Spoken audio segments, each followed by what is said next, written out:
Okay, this is just a quick one. It's showing off the FDAI scale switch here.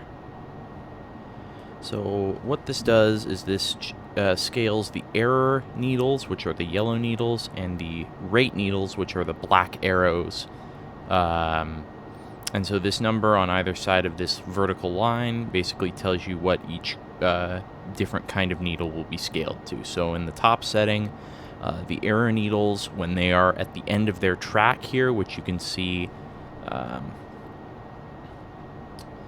it's easier to see if I go to 2D view here. But when these yellow needles hit the edges of these sort of internal bands here, you can see these white markings. Then it means that you are 5 degrees away from where the computer wants you to be. Basically, it's not quite what it means, but basically it's your difference between where the spacecraft wants you to point and where you are pointing. And then so in 5.1, the yellow needles, when they're at either end of their track, it means that they are 5 degrees either positive or negative away from sort of where they want to be pointing.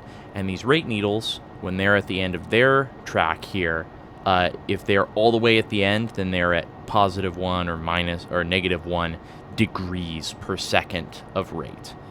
So in this case, if I switch into SCS here and pitch,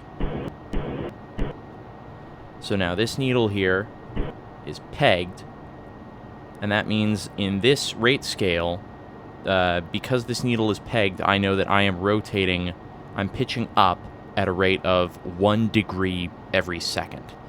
Now if I switch my scale to 5.5, the error needles, the yellow needles, remain at the same scale, but my rate scale has now changed so that this maximum range is now out of 5 degrees. So you can see I'm only now 1 tick out of 5, indicating that I am 1 degree per second. If I continue to apply thrust, you see it takes a lot more thrust, and now this needle is pegged, I'm rotating, pitching up at 5 degrees per second.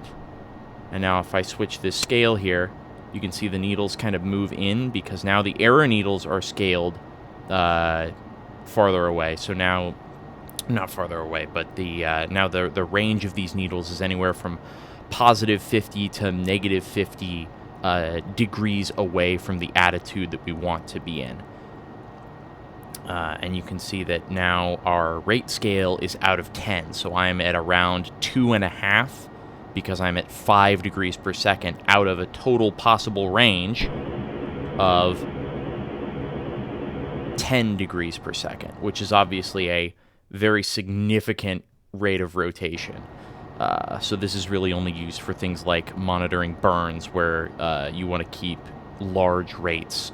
You want to keep an eye out, so you know that if the needle starts moving, it means you're picking up some serious speed in one particular axis or another.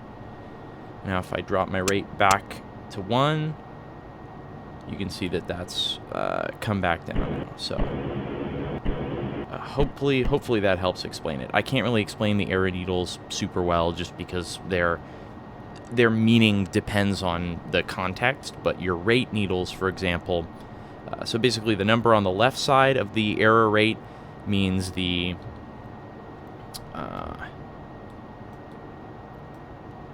so this number here is the rate at which the error needles are scaled, and then this number here is the value at which the rate needles are scaled.